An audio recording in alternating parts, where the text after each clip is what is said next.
கோவைக்காயில் அதிகமான மருத்துவ குணங்கள் உள்ளன. கோவைக்காயில் உள்ள நார்ச்சத்து உடல் எடையை குறைக்க உதவுகிறது. இது பசியையும் கட்டுப்படுத்துகிறது. கலோரிகள் குறைவாக இருப்பதால் உடல் எடையையும் குறைக்கிறது. கோவைக்காய் இரத்தத்தில் உள்ள சர்க்கரை அளவை கட்டுப்படுத்த உதவுகிறது. நீரிழிவு நோயுள்ளவர்களுக்கு நல்ல உணவாக கருதப்படுகிறது. கோவைக்காய் மலச்சிக்கல் போக்க உதவும். இதில் உள்ள நார்ச்சத்து குடல் இயக்கத்தை சீராக்கி மலச்சிக்கல் பிரச்சனையும் தீர்க்கிறது. அதோடு கோவைக்காயில் உள்ள சில பொருட்கள் புற்றுநோய் செல்களை எதிர்த்து போராடும் தன்மை கொண்டவை என்று நம்பப்படுகிறது. கோவைக்காய் உடலில் உள்ள நச்சுக்களை வெளியேற்ற உதவுகிறது. இதயத்தையும் ஆரோக்கியமாக மேம்படுத்த உதவுகிறது. மருத்துவ குணங்கள் அதிகமுள்ள இந்த கோவைக்காயை வைத்து நாம் இன்று ஒரு துவையல் செய்ய போகிறோம்.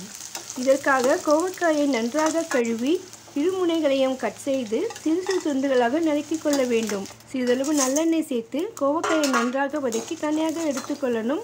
அதன் பிறகு மீதமுள்ள எண்ணெயில் உளுத்தம் பருப்பு, கடலை பருப்பு, சீரகம், பூண்டு, காய்ந்த மிளகாய், கறிவேப்பிலை, சிறிது புளி சேர்த்து நன்றாக வதக்க வேண்டும்.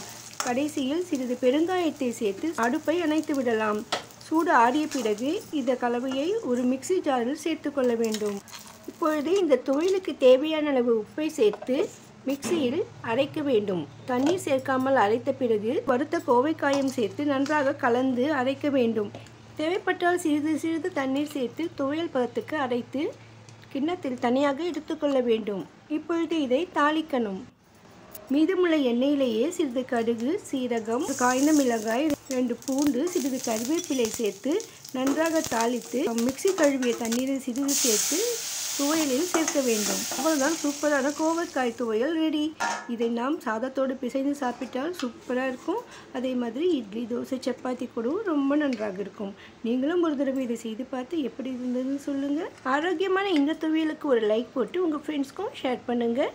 இதை போன்ற ஆரோக்கியமான சமையல்களுக்கும் கோயில் மற்றும் ஷாப்பிங் வீடியோக்களுக்கு சேனலை சப்ஸ்கிரைப் பண்ணுங்கள். தேங்க்ஸ் ஃபார் வாட்சிங்.